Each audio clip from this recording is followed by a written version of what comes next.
ya itu sebenarnya sisi lainnya begitu takutnya mereka sehingga orang yang sedang berproses itu ya cara mematikannya begitu gitu. Yang akan menentukan siapa pemenangnya adalah sikap yang tersisih di putaran pertama. Kami ini punya semangat satu memenangkan Anies dan Muhaimin tentu saja. Tapi juga punya semangat tidak boleh kita membiarkan pihak yang melampaui batas. Sebagai warga negara yang bayar pajak itu dan pernah di pemerintahan, saya nggak ikhlas kalau itu terjadi gitu.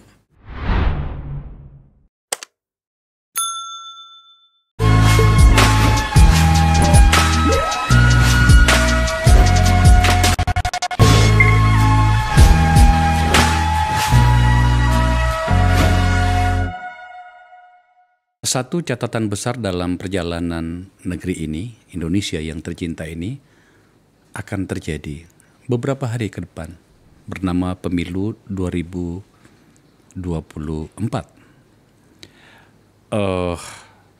Semuanya membicarakannya pada segala segmen, di berbagai tempat. Kita lihat bagaimana para kandidat bersama dengan tim bertarung dengan seluruh resources politik yang mereka miliki, dengan seluruh keberadaan yang bisa mereka gunakan untuk bertarung. Pada bagian itu kita harus memberikan apresiasi kepada ketiga tim, nomor 1, nomor 2, nomor 3. Sambil menunggu hasil pada tanggal 14 Februari itu, ada baiknya kita melihat posisi terkini dari masing-masing kandidat. Isu yang akan saya angkat ini tidak hanya tentang nomor 1. Saya bersama tim di sini memelototi ketiganya.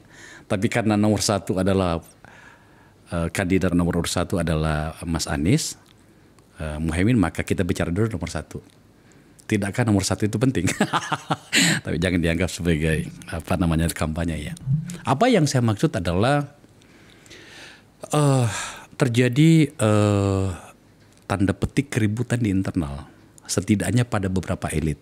Tidak fair sih kalau saya katakan itu adalah wajah dari organisasi pemenangan, karena sebenarnya yang bersikap dan kemudian mendapat respon dari internal mereka itu juga hanya 1-2 orang. Dalam hal ini adalah penyikapan yang agak unik, jika tidak ingin mengatakan aneh, dari salah seorang petinggi tim kampanye Anies, Saudara Ahmad Ali, yang juga wakil ketua umum Partai Nasdem, dan di dalam tim itu sebagai kapten. Saya tidak ngerti apa tugas dari kapten itu, yang mengungkapkan kemarahan atau kedongkolan atau sikap yang ekstrim, yang tidak menyukai, saya ulangi lagi, tidak menyukai upaya komunikasi politik yang dilakukan oleh timnya sendiri dengan salah satu pihak. Dalam hal ini adalah nomor urut 3 dan atau Pak Ganjar Mahfud. Maka bersikaplah seorang petinggi nomor 2 tertinggi, sahabat saya Sudirman Said, mantan Menteri SDM, orang yang tentu saja saya hormati karena saya mengenalnya dengan baik. Saya sudah mengundang Pak Sudirman Said, Chief, agak panjang loh pembahasannya, pembukaannya, supaya orang tidak orang lebih memahami apa tujuannya. Karena kan pendukungnya Mas Anies Muhaimin itu ekstrim, militan banget. Salah sedikit aku dikipasin juga gitu kan. Benarkah keributan itu terjadi, Chief? Saya buka dengan salam. Assalamualaikum warahmatullahi wabarakatuh. Waalaikumsalam warahmatullahi wabarakatuh. Bang Faisal terima kasih nih diundang kembali di forum terhormat ini. Kalau disebut keributan, menurut saya sih berlebihan ya. Tapi bahwa dalam setiap organisasi yang besar, melibatkan 3 partai, melibatkan begitu banyak elemen, perbedaan pandangan itu wajar saja gitu. Cuman memang kemarin tuh sempat meletup keluar, tapi dengan cepat bisa kita selesaikan. Jadi sebetulnya saya melihat tidak ada hal yang prinsipil. Hanya soal cara saja, cara berkomunikasi yang sebetulnya saya tuh tidak lebih dari sekedar mengingatkan bahwa politik kan ada seninya, ada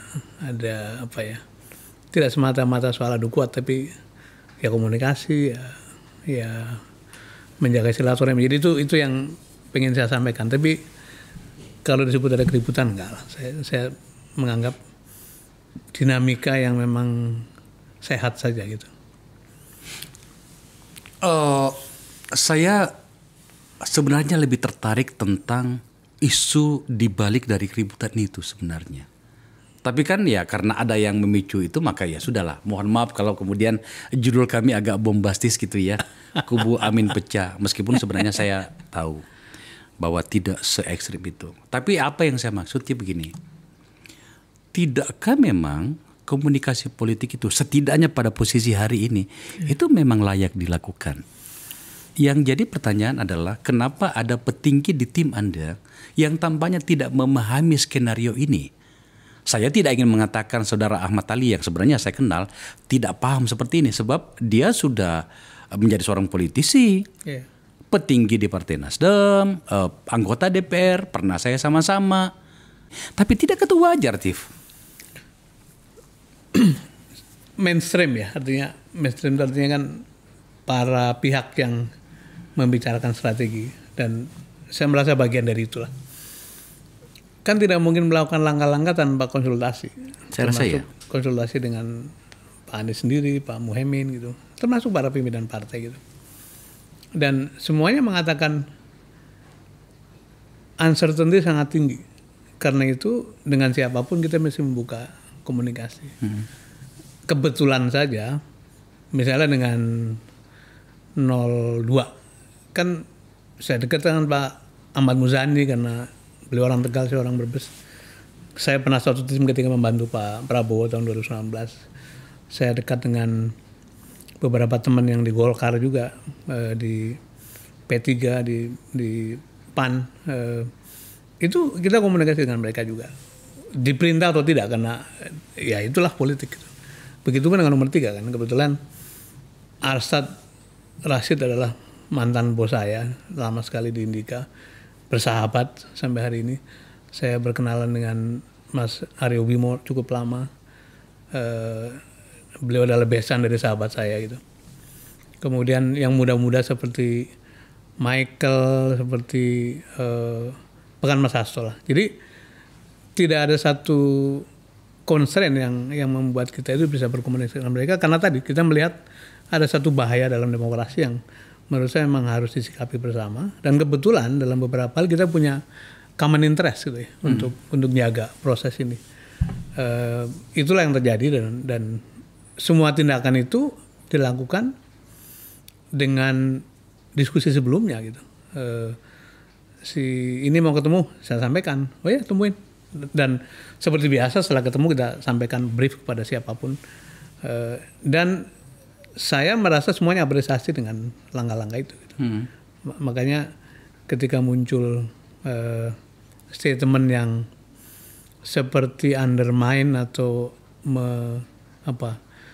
mendemotivasi tindakan itu, saya merasa perlu meluruskan untuk menjaga semangat tim dan kekompakan tim.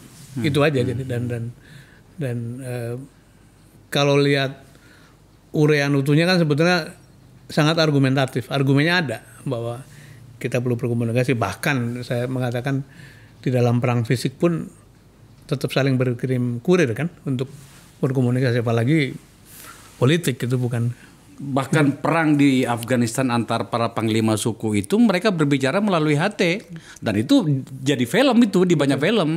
So pertanyaannya adalah kenapa kemudian ada elit di dalam tim yang juga elit dari satu partai pendukung utamanya Mas Anies yang tampaknya karena ini bukan yang pertama, Jeff, selalu berbahasa yang berbeda. Orang jadi bertanya apakah ini sikap personalnya Saudara Ahmad Ali atau sebenarnya ini atas sepengetahuan Pak Surya Paloh, pimpinan Nasdem yang adalah lead dari pasangan ini. Itu orang pengen identifikasinya, Chief SS. Aku nggak bisa mewakili pikiran orang ya. Tapi yang saya rasakan dan saya alami adalah apa-apa yang kita kerjakan sebagai satu mainstream tindakan atau political manuver itu sesuatu yang diamini atau direstui oleh semua orang gitu. Jadi kalau ada satu anomali, makanya saya bertanya dalam statement itu kan, apakah ini sikap partai atau pribadi gitu, dan saya tidak bisa menjawab itu. Yang jelas saya merasakan bahwa baik Pak Surya Paloh, para petinggi Nasdem, para petinggi PKB, para petinggi PKS itu semuanya mengamini dan memberikan support bahwa tindakan-tindakan membuka komunikasi itu sesuatu yang sangat baik dilakukan gitu. Dan itu kita terus lakukan sampai hari ini, karena tadi kita punya dua agenda menurut saya. Satu, elektoral, menempuh proses pemilu kan. Oke. Tapi yang kedua adalah menyelamatkan demokrasi. Karena bisa jadi kalau keadaan begini berlangsung terus, barangkali ada yang menang secara politik, tapi sebenarnya demokrasinya hancur. Dan itu yang kita coba double track itu, kita jagain itu. Dan menurut saya untuk itu memang memerlukan keluasan berpikir, kedalaman dalam melihat persoalan, tidak serba instan. Dan apa yang membuat kita bisa melakukan itu karena investasi jangka panjang, hubungan-hubungan pribadi yang terbina berpuluh tahun, berbelas tahun. Itulah yang menjadi aset kita untuk akhirnya kita bisa bermanuver untuk bertukar pikiran, melihat hal yang lebih besar gitu.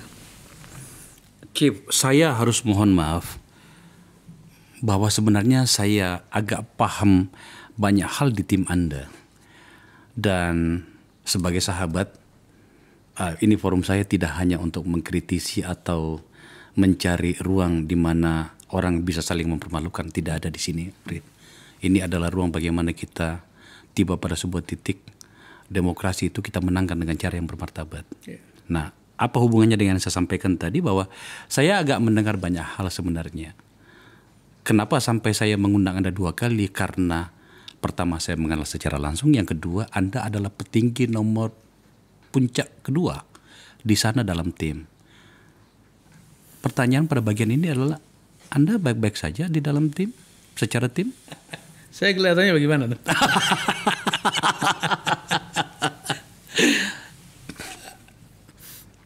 Saya sejak dulu itu, kita pernah ngobrol di sini kan bahwa ya bekerja untuk politik itu kan bekerja bukan untuk pribadi, untuk Republik. Jadi tentu ada pressure, ada kekecewaan, ada kesedihan, tapi in general itu konsekuensi dari tindakan kan. Jadi kalau ditanya apakah saya baik-baik saja, nggak ada, boleh tanya ke kiri kanan, tidak pernah sedikit pun turun semangat begitu ya.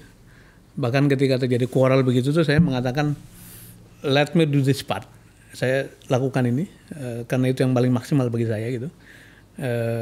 Karena saya juga punya tanggung jawab moral untuk jaga semangat dari tim ya yang sudah bekerja begitu lama. Jadi saya nggak punya ganjelan pribadi, nggak punya negatif feeling lah. Dan sampai hari ini semangat tetap tinggi insya Allah, dan mudah-mudahan seterusnya bisa begitu. Saya ingin memuji Chief bahwa model campaign, cara komunikasi publik kandidat nomor urut 1 itu sebagai orang publik ya, orang yang memahami sedikit tentang teori komunikasi itu, menurut saya kalian bagus loh.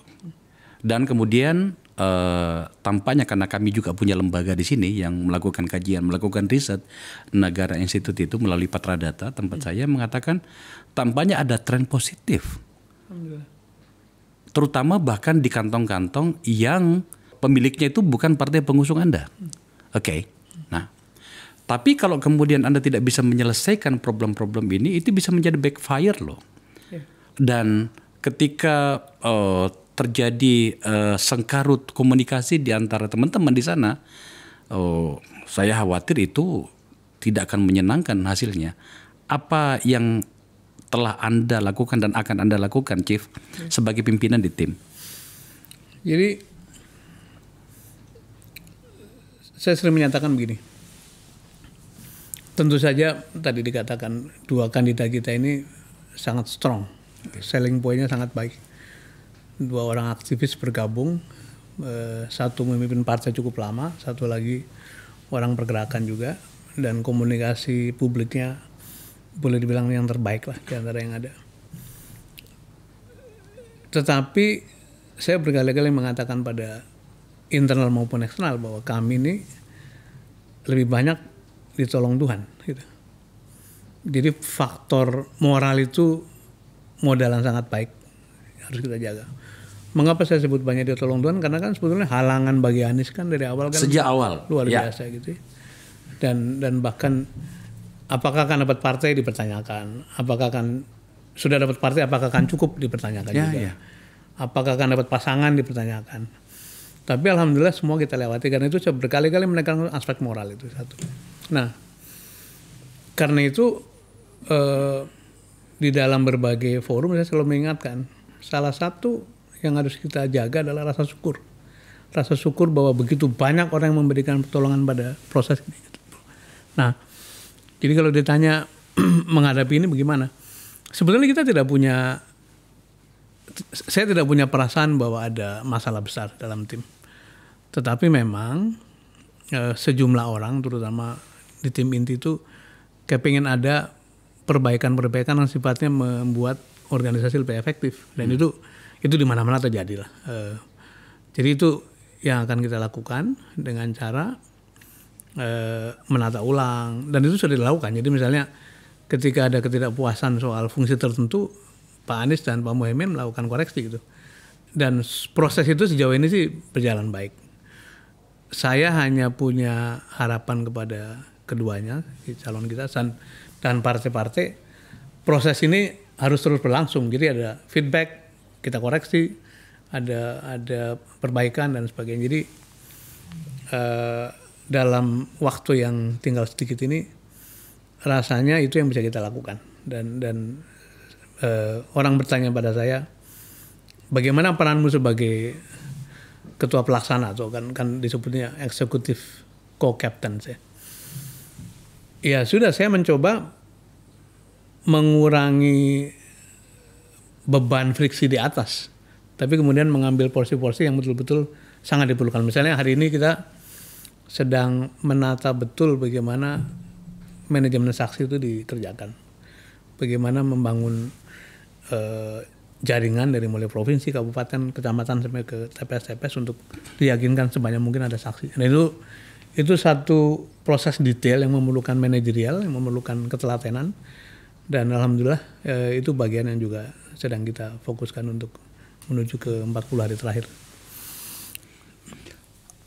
Ada beberapa catatan dari yang saya tangkap, baik langsung maupun tidak langsung, kenapa kemudian tim Mas Anies itu tampak harus terlibat pada problem, terutama sekali soal, dan ini ada pengakuan dari elitnya Anda, bahkan Caimin mengakuinya bahwa nggak ada konglomerat di belakang kami. Maka kemudian ketika kita kembali pada poin yang pertama tadi, catatan dari seorang saudara Ahmad Ali itu, apakah karena itu? Karena saya dengar saudara Ahmad Ali itu mengambil porsi mayoritas atau dominan di dalam pembiayaan tim. Seperti itu Kak Chief? Sepanjang yang saya tahu, tidak ada satupun orang yang dominan memberikan support. Dan itu bagi kami saya kira adalah hikmah. Karena ya memang itu adalah kesulitan, artinya dana itu terbatas ya. Tapi karena tidak ada yang dominan, maka sebetulnya Pak Anies punya fleksibilitas untuk menata langkah itu. Dan saya tidak percaya bahwa ada seseorang yang begitu dominan memberikan dananya kepada proses ini. Gitu. Setidaknya apa yang Anda tahu ya? Sekurang-kurangnya yang saya tahu itu. Dan tentu ada pembahasan-pembahasan antara lain yang mengarahkan atau menghubungkannya dengan itu. Tapi saya tidak melihat sebagai satu yang punya basis, karena sebetulnya tim ini dikeroyok oleh orang-orang yang menurut saya sih sejumlah penyumbang yang ikhlas, bukan sebagai political investor, tapi betul-betul kita butuh apa, adanya apa, kita jalankan gitu. Kalau tidak begitu mungkin orang kayak saya nggak survive. Karena yang saya bawa kan tidak ada yang lain kecuali isi kepala sama insya Allah isi hati lah. Dan saya kira justru di situlah, makanya tadi saya tekankan soal moral, justru di situ selling point-nya Pak Anies dan Pak Muhaimin di situ. Tidak ada satu sponsor besar sehingga kemudian harus menyajikan hal-hal yang tidak mungkin yang tidak proper lah gitu. Dan sebenarnya di sinilah diuntungkannya Pak Anies dan Pak Muhaimin, karena itu dia keduanya sebenarnya bisa lebih fleksibel untuk menata semuanya gitu. Dan menurut saya bisa mengatakan in general itu semuanya controllable, semuanya manageable, tetapi yang namanya organisasi dimanapun selalu ada ruang perbaikan itu. Pada bagian itu saya mengamini, Chief. Cuman karena ini kan kita sedang mencari seorang calon presiden, di mana kemudian seluruh harapan sebagai sebuah bangsa itu akan kita serahkan kepadanya. Dan Anda berada pada salah satu titik atau kubu atau kelompok atau kandidat di mana peluang itu juga bisa terjadi kan gitu. Inti dari diskusi ini sebenarnya, Chief, dengan isu ini adalah yang barusan disampaikan tadi. Kita ubah bahasanya, jangan keributan. Perdebatan Anda dengan Ahmad Ali itu perbedaan itu hanya pintu masuknya sebenarnya. Tapi pintu masuk yang utamanya adalah bagaimana kemudian paman gober, kan? Atau bisa konglomerasi barangkali, atau pemilik modal dengan niat-niat non-demokrasi itu menguasai kemungkinan Mas Anies menjadi penguasa kalau beliau menang. Dan kalau itu terjadi, Chief Sudirman Said adalah orang yang harus menanggung dosanya agak banyak. Karena saya tahu betul bagaimana Anda berada di ruang publik selama ini ya. So itulah intinya, Chief. Pertanyaan pada bagian ini adalah bagaimana Anda mengelola tim ini agar kemudian Mas Anies, sahabat kita yang baik ini, dan Caimin itu bisa terhindarkan dari tentakel-tentakel yang justru akan merubuhkan bangunan demokrasi yang sedang kita rujuk. Saya kira ini fundamental isu ya, dan kita coba bahas dengan dingin lah gitu. Iya. Kita punya 7 presiden dan hanya 3 yang berhenti dengan normal. Ya. Pak SBY berhenti dengan normal, Ibu Mega karena kalah pada pemilu kedua ya, kemudian tentu Pak Habibie karena kehormatan yang diberi. Tapi selebihnya Pak Harto selesai dengan tidak enak, Bung Karno selesai dengan tidak enak, kemudian Gus Dur juga sama. Yang sekarang belum berakhir. Masih ada waktu. Tapi kita punya kecemasan tertentu. Kan? Iya. Semua yang berhenti tidak normal itu adalah pihak-pihak yang tidak bisa membatasi antara public domain dan private domain. Itu fundamentalismenya. Dan karena itu memang salah satu perdebatan di dalam tim yang saya terus lakukan, termasuk dengan Mas Anies dan Pak Muhaimin, adalah bisakah kita itu belajar melembagakan proses gitu. Supaya ini bukan proses pribadi, ini proses publik. Dan karena itu penting bagi, kalau ditanya bagaimana menjaganya, penting bagi Pak Anies, penting bagi Pak Muhaimin untuk mengelilingi dirinya dengan orang-orang yang betul-betul orientasinya adalah untuk publik gitu, bukan untuk pribadi gitu. Saya harus membandingkan keduanya gitu. Muhaimin itu bagaimanapun dia orang partai yang terbiasa menata strukturnya sebagai lembaga partai itu gitu. Dia ketua umum, ada sekjen, ada ini. Jadi proses-proses itu lebih terlihat sebagai proses institusi gitu. Nah, calon presiden kami ini Pak Anies sebagai gubernur dia bukan orang partai, selesai. Sekarang sebagai calon presiden juga bukan orang partai gitu. Ada resiko di situ bahwa bisakah dia membuat ini sebagai satu proses publik, bukan lebih proses. Dan itu kita katakan dengan jelas gitu. Nah, karena itu tadi apa yang harus kita lakukan adalah terus-menerus mengingatkan bahwa Pak Capres, this is a public domain gitu, dan cobalah bawa semuanya ke dalam arena publik gitu.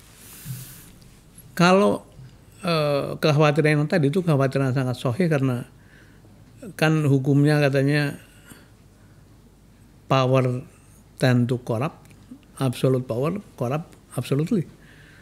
Siapapun yang punya power, begitu tidak ada cek, tidak ada satu koreksi, bisa masuk ke dalam ranah itu. Dan saya katakan di mana-mana bahwa Anies bukan pengecualian, saya juga bukan pengecualian. Kalau membiarkan dirinya tidak ada check and balance itu. Jadi saya sengaja menyampaikannya pada publik bahwa kalau kita ingin Anies ini selesai dengan baik, menang dengan baik, maka kita mesti menjaga bersama bahwa dia adalah serving the public, bukan serving a private, apalagi grupnya, apalagi family-nya. Itu yang mungkin harus kita bantu gitu. Iya, oke. Saya rasa memang harus ada yang melakukan itu, Chief. Dan ketika Anda mengambil posisi itu, dan saya yakin Anda telah mengambilnya, kita bergembira, setidaknya saya orang yang Anda kenal gitu kan. Tapi masalahnya sama kandidatnya, Mas Aniesnya, tentu saja dia paham permainan ini, yakin saya. Tapi apakah dia mampu membentengi diri? Apakah Anda dampingi atau tidak? Sebab realitasnya meskipun tidak diakui, dan saya mencoba untuk percaya itu bahwa tidak ada konglomerasi yang mengelilingi atau membantunya, tapi mungkin dengan cara yang lain barangkali. Itu yang saya sedang pikirkan, Chief. Apa yang mau disampaikan menyangkut itu? Kan saya tidak 24 jam bersama beliau ya. Jadi dalam batas-batas yang saya ketahui, dan saya bisa mengatakannya, saya ingatkan begitu. Tetapi yang jadi kunci memang betul bahwa akhirnya preferensi beliau mau kemana. Dan saya katakan secara intimate, secara dekat, bahwa saya sudah mengenal Anda itu 18 tahun lamanya. Dan selama 18 tahun saya tidak bergeser seinci pun untuk support. Karena saya yakin Anda adalah memperjuangkan orang banyak. Anda memperjuangkan idealisme. Anda memperjuangkan Indonesia lah. Dan sepanjang itu masih bisa dilakukan, sepanjang orang melihat itu, maka beliau adalah orang yang bisa kita harapkan. Tetapi begitu ada tanda-tanda melenceng gitu, menurut saya punya kewajiban moral untuk mengatakan you are no longer in that track, dan kewajiban kita untuk mengingatkan. Dan memang risiko itu bisa terjadi kapan saja gitu. Makanya kalau kita kembali pada omongan awal, lebih baik quarrel itu terjadi sekarang. Untuk terjadi satu dinamika di mana ada orang yang berpikir begini, tapi juga ada orang yang pengen ngelurusin. Nah, sekarang is your choice, mau memilih mana gitu. Memang ada sejumlah teman-teman baik yang menanyakan menghadapi suasana yang tadi itu, sikapnya capres dan cawapres seperti apa gitu. Dan itu bagi saya adalah itu ujian kepemimpinan dia. Itu leadership call, mau memilih jalur mana gitu. Dan saya masih punya harapan, masih punya kepercayaan bahwa sebagai orang yang berpendidikan baik, hidup di negara modern seperti Amerika, mengajarkan terus-menerus soal demokrasi, saya kira dia akan memilih jalan yang benar daripada harus tadi memilih hal-hal yang berisiko gitu. Menyenangkan bagi saya dan mungkin bagi banyak orang ketika ada orang seperti Anda, Chief, yang mendampingi orang yang sedang bertarung untuk mendapatkan kekuasaan di mana akan mengurusi publik. Bernama bangsa Indonesia, dan kita ada di dalamnya. Dalam banyak diskusi saya dengan teman-teman, saya katakan kalau di kubunya Mas Anies, saya ada teman di sana yang saya kenal luar dalam, setidaknya dari track record di publik, yang bisa menjaganya. Tapi mohon maaf, cara berpikir Anda kan oleh sebagian orang dengan orientasi kekuasaan, yang dimana kemudian demokrasi ditempatkan pada wilayah NIR begitu, itu kan bisa dianggap berisiko itu, dan Anda akan dibuat merasa tidak nyaman dengan itu. Bagaimana Anda meyakinkan kami semuanya bahwa Anies masih membutuhkan seorang Sudirman Said, dan atau dibalik, Sudirman Said masih meyakini bahwa Anies masih orang yang layak untuk dipertarungkan. Anda sudah mengatakan sebagian di depan tadi, tapi saya ingin mendapatkan sedikit penjelasan lebih tegas, Chief. Iya. Banyak yang memberi input atau memberi feedback pada saya bahwa saya ini, Anda jangan terlalu naif bahwa seolah-olah orang tuh baik semua gitu ya. Iya. Ya, saya 60 tahun sekarang, 61 tahun.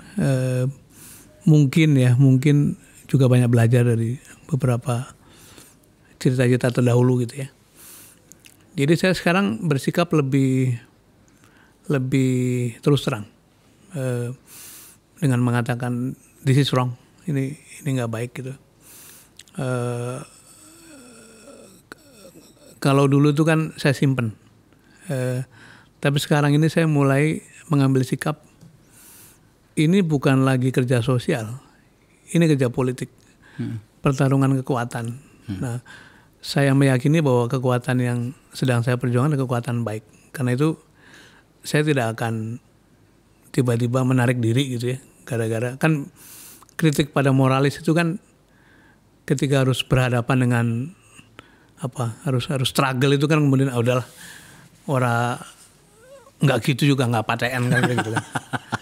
Saya tidak akan ngambil posisi itu. Saya akan mengatakan pada mereka bahwa justru kita harus berjuang apabila ada orang-orang yang membahayakan itu. Kita mesti bubarkan mereka, mesti usir itu dari keliling, dan itu saya kira tindakan itu akan didukung oleh banyak orang karena orang sayang pada Anies, orang sayang pada Republik, dan semua orang mengatakan ya di antara yang ada ya memang yang punya harapan untuk baik adalah Anies dan Muhaimin. Jadi karena itu saya bersikap bila ada kesempatan untuk menyelesaikan orang-orang, kita selesaikan. Dan karena orang itu memang tidak punya hak moral untuk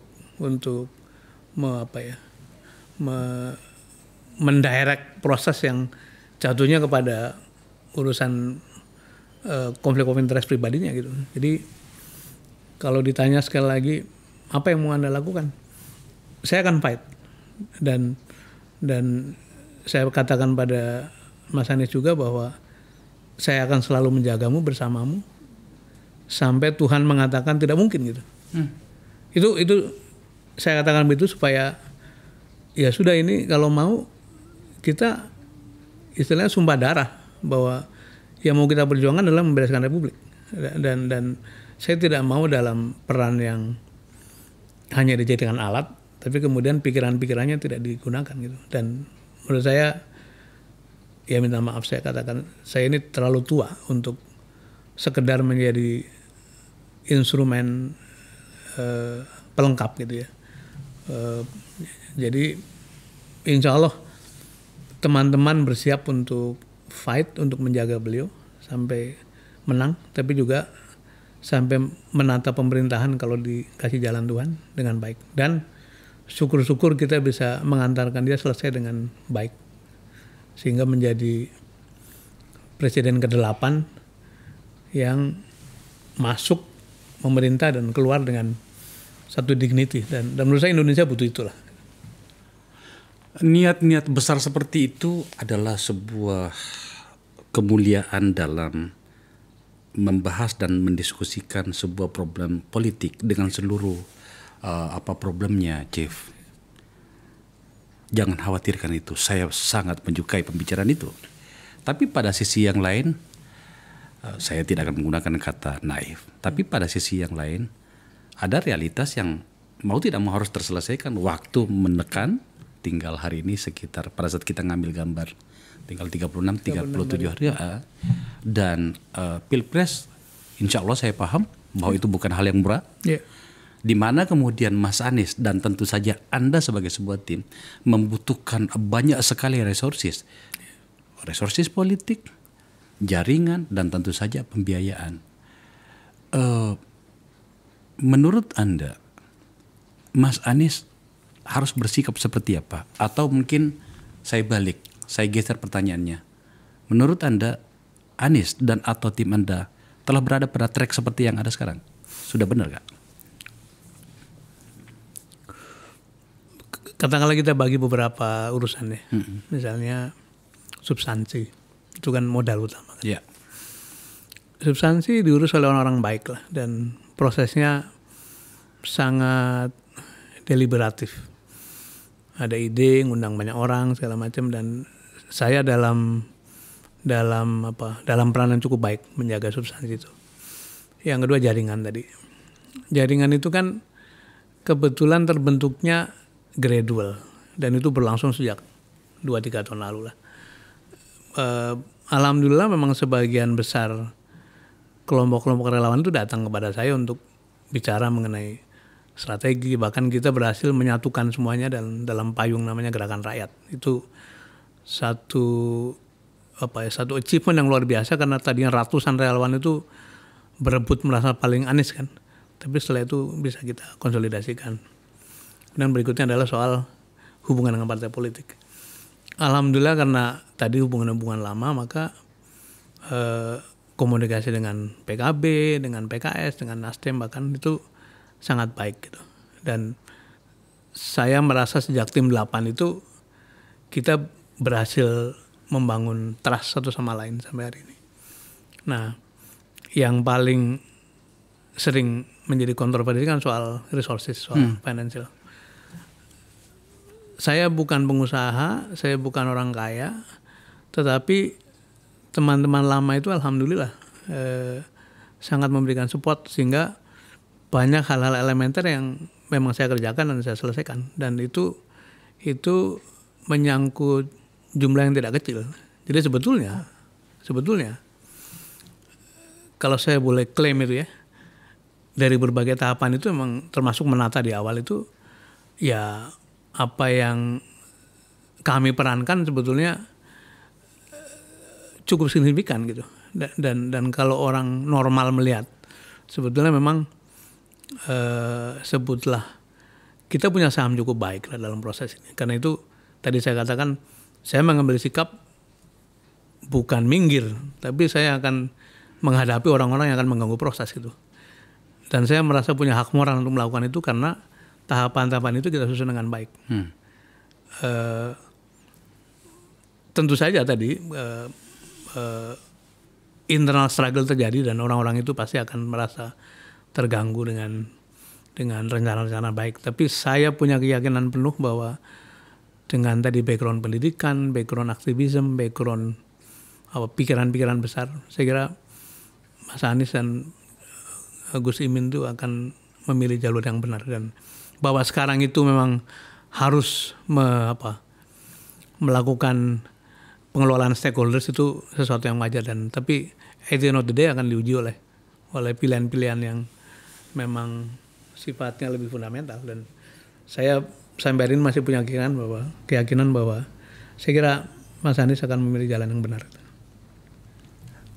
Saya sering terlibat pada perdebatan dengan teman-teman menyangkut soal pembiayaan Pilpres ini dari masing-masing kandidat. Dan salah satu yang selalu dibahasakan kekurangan itu adalah kubunya Anda. Saya katakan bahwa kalau mengikuti logika orang yang memahami dan mengenal orang per orang di dalam setiap tim itu, menurut saya sebenarnya kubu Mas Anies itu, kubunya CPSS itu tidak termasuk di situ. Kenapa? Nah, ini hitungan saya. Karena ada beberapa orang situ yang saya kenal memiliki jaringan yang sangat bagus, bahkan langsung ke inti jaringan keuangan dunia. Saya sebut sajalah namanya, Tom Lembong misalnya. Tidak banyak orang di Indonesia ini yang punya jaringan dengan BlackRock, Vanguard, ya kan, apalagi kelompok-kelompok itu ya, di mana kalau orang keuangan dunia itu kenal gitu.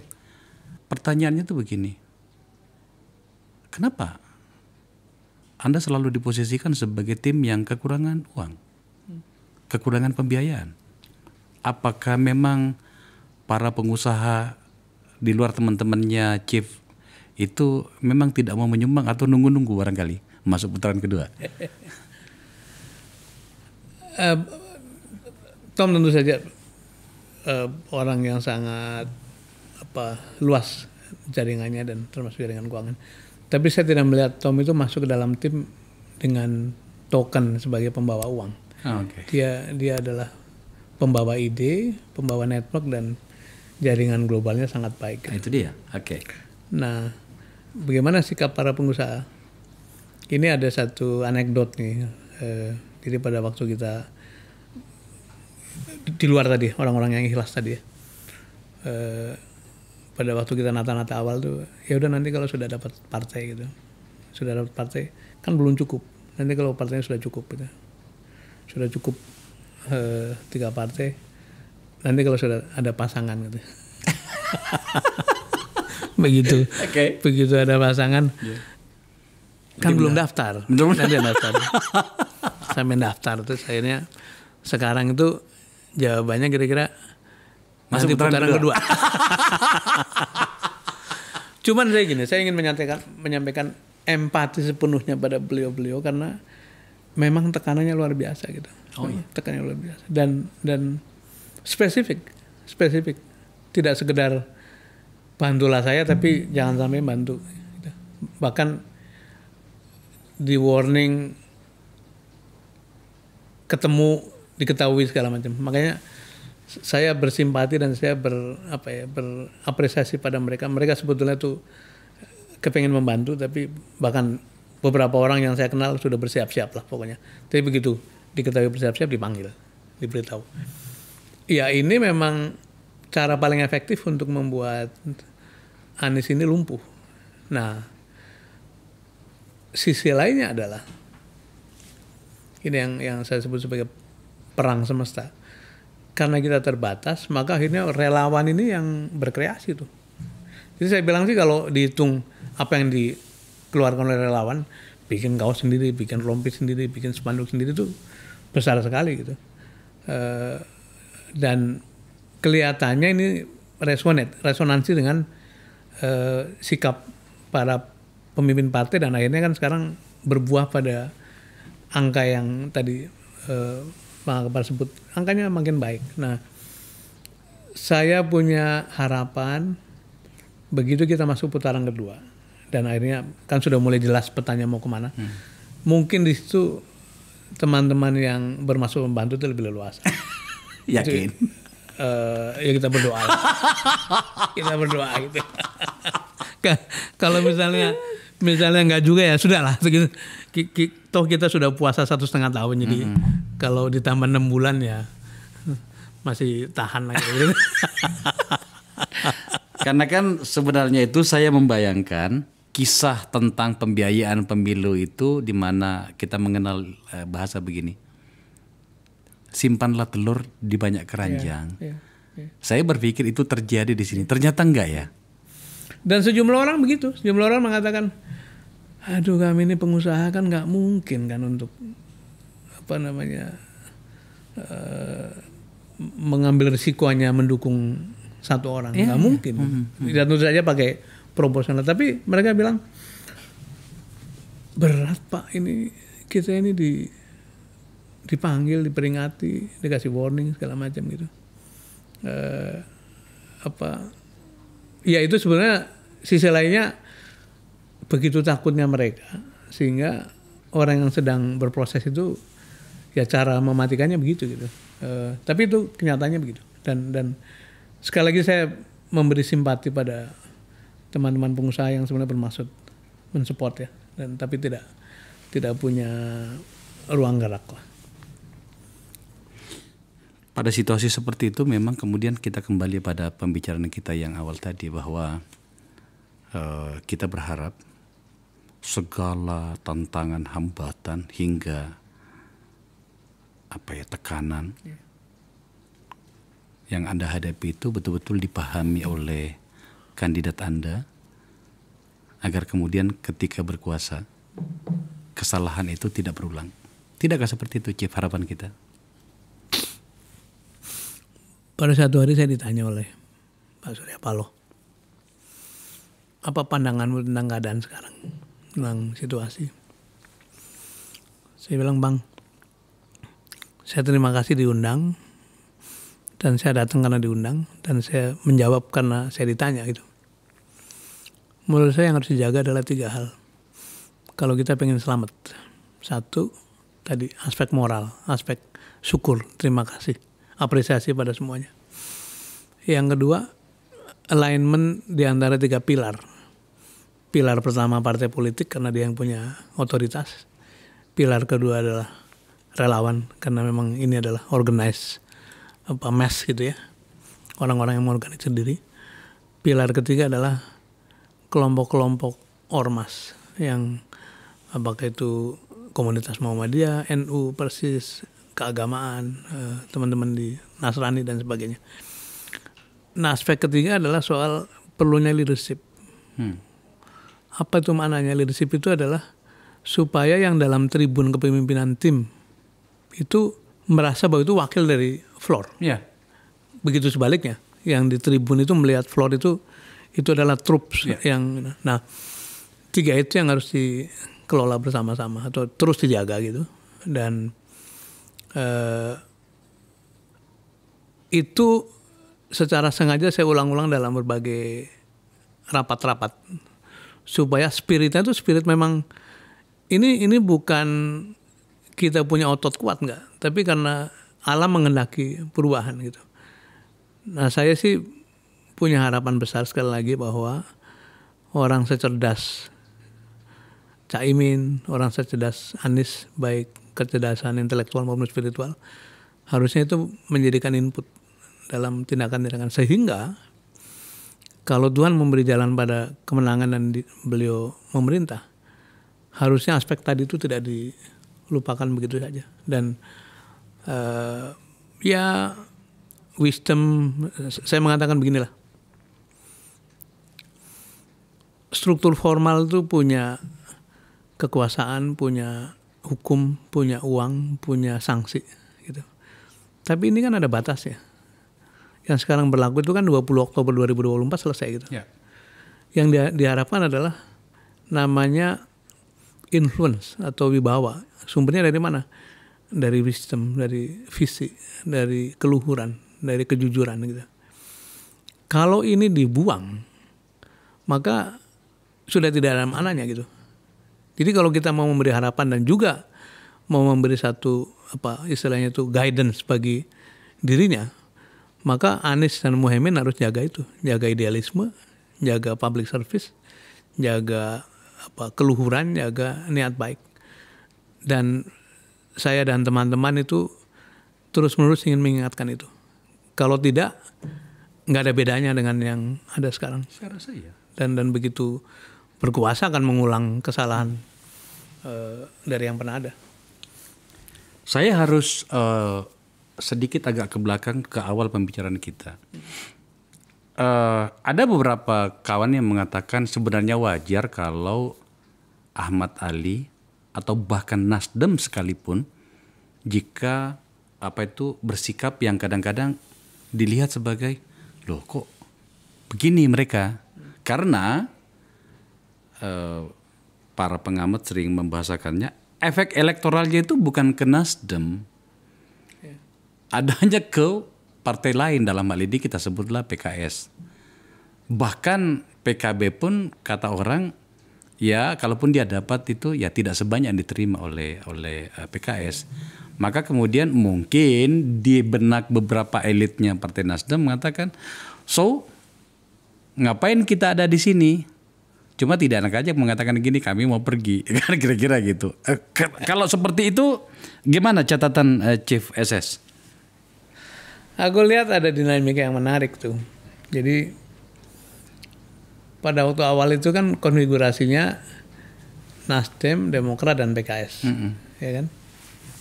Karena secara urutan tuh Nasdem deklarasi tanggal 3 Oktober, kemudian Januari tanggal 23 kalau nggak salah Demokrat, habis itu PKS belakangan. Dan ketika itu yang memperoleh kotel efek namanya Nasdem pada waktu itu. Masa itu, ya. Oke. Tentu Demokrat dapat karena AHY kan disebut-sebut akan menjadi salah satu calon wakil presiden.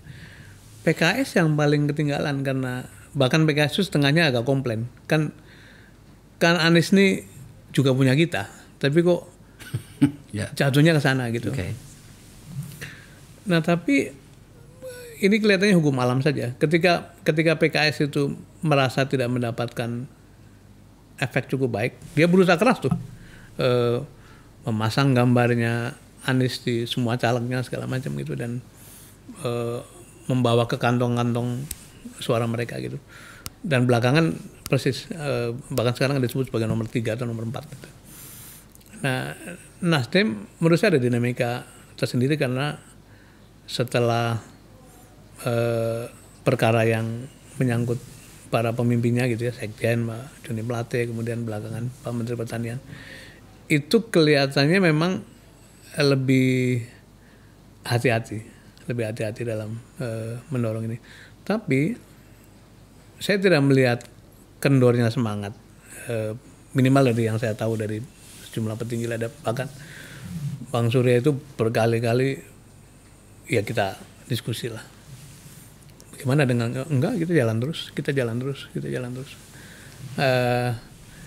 Dan saya tidak tahu apakah itu akan menjadi dampak dari atau jadi trigger dari sikap-sikap tadi. Tapi saya melihat seluruh mainstream Nasdem yang saya kenal itu terus-menerus berusaha membuat ini sebagai satu sukses story dan itu kayaknya sih terus berlangsung. Walaupun tadi ada constraint-nya adalah ketika pertama dia bagaimana masih dalam pemerintahan, yang kedua ketika mendapatkan tekanan-tekanan seperti itu menjadi lebih berhati-hati. Itu yang saya baca. Anda tidak melihat bahwa Saudara Ahmad Ali sedang mengirim sinyal kepada para pihak, terutama mungkin kepada bahkan lawannya dia sendiri, lawan Anda, kalau kita menggunakan kata lawan, untuk mencoba mengirim pesan? Saya nggak bisa membaca pikiran orangnya, tapi saya percaya bahwa institusi itu punya cara mengelola dan tiap orang belum punya pikiran, tapi akhirnya kan sikap resminya kan ditentukan oleh lembaga. Dan sepanjang yang saya tahu diskusi dengan teman-teman Nasdem itu tidak ada signal lain kecuali ingin memenangkan Anies gitu.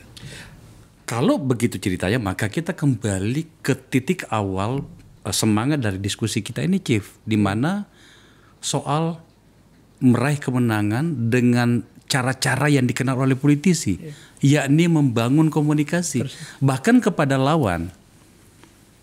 Maka tak perlu lagi saya bertanya pada bagian tentang Nasdem atau Ahmad Ali. Saya mau bertanya, memang komunikasi itu ada dalam hal ini dengan kandidat nomor urut 3? Iya, dan saya cerita tadi bahwa saya dihubungi dan saya laporkan pada Capres dong, saya laporkan juga pada Cawapres. Dan mereka mengatakan, ya go ahead, kan toh teman kita ini baik. Jadi memang komunikasi berbagai level terjadi, bahkan pada paling senior pun para orang tua sudah berkomunikasi. Ini saya mau kasih contoh lain. Ketika terjadi ketegangan dengan Demokrat dan akhirnya Demokrat menyatakan pergi gitu, kita mengatakan begini, kita hormati sikapnya Demokrat, tapi Indonesia ini kan tidak melulu soal pemilu. Sesudah itu kan kita akan ngurus bangsa bersama-sama. Jadi siapa tahu satu ketika bisa bertemu di urusan lain gitu. Itu ketegangan luar biasa tuh waktu itu. Apalagi sekarang yang memang tadi saya katakan sangat tinggi uncertainty-nya dan tidak mungkin ada orang menang satu putaran. Bahkan kita mengatakan yang akan menentukan siapa pemenangnya adalah sikap yang tersisih di putaran pertama. Nah karena itu penting bagi kita, bagi siapapun lah, untuk tetap menjaga komunikasi dengan nomor 2 dan nomor 3. Kenapa? Karena begitu mudah-mudahan kita masuk putaran kedua, begitu masuk putaran kedua, kita ajak tuh yang tersisih itu untuk sama-sama gitu. Nah karena itu seluruh jalur-jalur yang tersedia kita gunakan. Dan kan gini, ini menurut pandangan saya lah. Komunikasi yang baik itu bukan komunikasi yang instan, yang datang kemudian langsung ngomong maksudnya bagaimana, tapi yang dijaga terus-menerus tanpa harus langsung pada sebutlah transaksional gitu. Jadi karena itu sejak awal kita jaga komunikasi, kita duduk bareng-bareng, kita tukar pikiran gitu. Toh ini bukan perang kan, ini kan kompetisi politik yang pada akhirnya kita sampai pada titik mari kita urus bangsa ini bersama-sama gitu. Jadi kalau ditanya kembali apakah komunikasi ada? Ada. Apakah komunikasi itu baik? Baik. Apakah komunikasi itu bertingkat? Iya, di semua tingkatan, dari yang muda, dari yang senior sampai yang paling senior sekalipun dalam berbagai kesempatan berkomunikasi. Dan menurut saya itu juga akhirnya disadari oleh teman-teman, termasuk abang kita, Bang Ahmad Ali, bahwa ya memang harus begitu, karena itu kan belakangan beliau mengoreksi pandangannya kan begitu. Iya. Tapi saya maju. Mungkin karena itu yang terlihat di publik. Kenapa begitu intens? Kalau boleh kita gunakan kata intens, kan Chief tadi mengatakan pada berbagai level ya. Yeah. Kenapa begitu intens dengan kubu Ganjar Mahfud? Apa yang menjadi pertimbangan hingga kemudian keputusan politik itu diambil? Saya boleh terus terang ya? Ya. Kami ini punya semangat satu memenangkan Anies dan Muhaimin tentu saja. Tapi juga punya semangat tidak boleh kita membiarkan pihak yang melampaui batas. Okay. Kenapa saya sebut begitu? Karena menurut saya seorang kepala negara yang akan selesai termnya, kemudian menggunakan kewenangannya, menggunakan kekuasaannya itu sampai merubah undang-undang. Kita boleh berdebat bahwa dia terlibat langsung atau tidak. Itu tindakan yang melampaui batas. Dan saya empati pada anak-anak muda Indonesia yang dengan gigih, struggle, menempuh jalannya, sekolah dengan baik, berkarya dengan baik, tangga demi tangga tapi sekarang sedang dibatalkan oleh seorang Gibran gitu. Dan menurut saya itu juga bagian dari yang melampaui batas. Jadi kalau saya pribadi harus memilih, menurut saya yang harus kita lakukan adalah jangan membiarkan negara ini diurus dengan cara-cara yang sangat egosentris sampai mengorbankan. Saya menyebutnya ini yang hancur sekarang adalah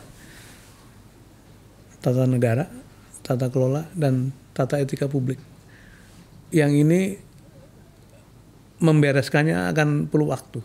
Nah karena itu tadi kenapa kita memilih intens komunikasi dengan nomor 3, karena saya melihat orang seperti Bu Mega itu masih menjaga konstitusi. Dan beliau komit untuk itu. Begitupun sebagai partai politik, ketika mereka harus berada di keluar pemerintahan, ya dia konsisten. Gitu. Jadi ada hal prinsipil yang kita lihat masih bisa disinergikan gitu. Nah sementara yang lainnya tadi dengan praktek-praktek yang berlangsung seperti sekarang, menurut saya bahkan saya bisa mengatakan begini, kok ya bisa ada anak muda yang jalannya masih panjang, menggunakan kekuasaan orang tuanya, menggunakan resources negara untuk kepentingan diri dan keluarganya gitu. Dan itu menurut saya masuk dalam kategori yang sudah melampaui batas. Dan saya sebagai warga negara yang bayar pajak itu dan pernah di pemerintahan, saya nggak ikhlas kalau itu terjadi gitu. Pernyataan ini menyiratkan kepada kita semuanya bahwa setidaknya bagi seorang petinggi tim kampanye Anies tertutup peluang untuk berkomunikasi dengan kandidat lain, dalam hal ini nomor urut 2. Seperti itu kah? Sebagai satu prinsip mungkin terlihat begitu, tapi di dalam taktikal proses nanti gitu ya, kan kita tidak tahu juga. Yeah. Kalau akhirnya semua orang mengatakan nomor 2 pasti masuk putaran kedua, bahkan ada yang berspekulasi kan 1 putaran gitu ya. Tapi kan waktu masih tersedia untuk membuka sebagai kemungkinan. Jadi kalau misalnya ya disebut politik adalah seni kemungkinan, kita tidak mengatakan tertutup, tapi untuk alasan lain kita bisa lakukan komunikasi. Tetapi tadi hal yang prinsipil itu sebaiknya tidak kita langgar lah gitu. Ya, bahwa misalnya pada putaran kedua akhirnya yang terjadi adalah kita melawan nomor 3 gitu ya. Yang nomor 2-nya ingin bersama-sama, ya kita buka tentu dengan term yang harus kita tetapkan tadi. Apakah itu sesuatu yang disebut oportunistik? Ya tergantung cara kita mengelola gitu. Tapi rasanya politik itu saya menerjemahkannya ada dua terjemahan. Satu P kecil. P kecil itu ya kontestasi dengan segala cara. P besarnya ngurus negara gitu. Nah P besarnya nggak boleh dilupakan bahwa meskipun kita ingin menang secara elektoral, tapi prinsip-prinsip bernegara, jangan merusak konstitusi, jangan merusak etika itu harus kita jaga gitu. Dan di sini kemampuan bernegosiasi dari seorang Anies akan sangat diperlukan pada pemimpin, dan juga para pemimpin partai tentu saja kan. Ada di sana ada Bang Surya, ada Pak Saihu, ada Ustadz Salim, ada Pak Muhaimin, itu pasti akan punya wisdom untuk memilih yang terbaik lah. Dan ketika komunikasi itu telah berlangsung, bolehkah kami dapat bocoran bagaimana respon dari kubu nomor urut 3? Sejauh ini ya kita duduk sebagai teman kan, jadi sangat nyaman, ngobrol terbuka gitu. Kan ngobrol terbuka tidak harus membocorkan segala hal yang kita tahu atau sebaliknya gitu, tapi bahwa itu adalah satu mutual trust, itu saya menikmati itu. Dan saya katakan tadi bahwa ini bukan hasil obrolan kemarin sore, tapi bertahun-tahun kita berteman, dan ketika tiba saatnya untuk ngobrol ya enak-enak aja. Jadi alhamdulillah sih suasananya suasana baik gitu. Dan kita sampai pada satu suasana di mana pokoknya kita terus jaga, dan kalau ada apa-apa update, saling update gitu. Itu yang terjadi. Yang saya maksud itu adalah apakah telah lebih clear kesepakatannya, misalnya kalau salah satu di antara kita berdua masuk, maka yang satunya memberikan dukungan, atau seperti apa, Chief? Kalau kata-kata itu kan pernah juga diucapkan Bang Surya kepada Pak Prabowo dulu kan, ketika ke Hambalang gitu. Begitupun secara informal beberapa orang mengatakan itu pada kubunya Bu Mega. Tapi bahwa itu sampai pada level satu komitmen formal enggak lah. Tapi kita memberi satu pesan saling pengertian bahwa kalau siapapun masuk putaran 2 kita saling dukung. Itu saling menangkap suasana itu. Dan mungkin akan ada waktunya suatu ketika bahwa itu mesti diucapkan lebih eksplisit, karena tadi ada hal yang mesti dijaga.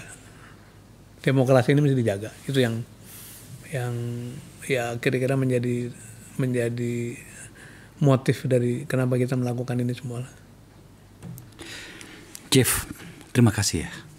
1 jam berdiskusi dan kemudian kita bisa memahami lebih banyak Anda sedang merancang apa, dan publik bisa menitipkan harapan dan pikiran tentang bagaimana selanjutnya. Sekali lagi terima kasih. Ya, terima kasih diberi waktu bercerita ya, dan tidak ada hal lain yang saya maksudkan kecuali memang ini urusan publik, karena itu publik berhak tahu, dan insya Allah kalau kita bisa jaga sama-sama, maka orang seperti Mas Anies, seperti Gus Muhaimin itu bisa dijaga sampai ujung, dan syukur-syukur diberi jalan Tuhan, kemudian menyelesaikan tugasnya dengan baik. Dan kita ingin semakin banyak pemimpin kita tuh selesai dengan muka tegak, dan itu mudah-mudahan jadi motif kita bersama-sama.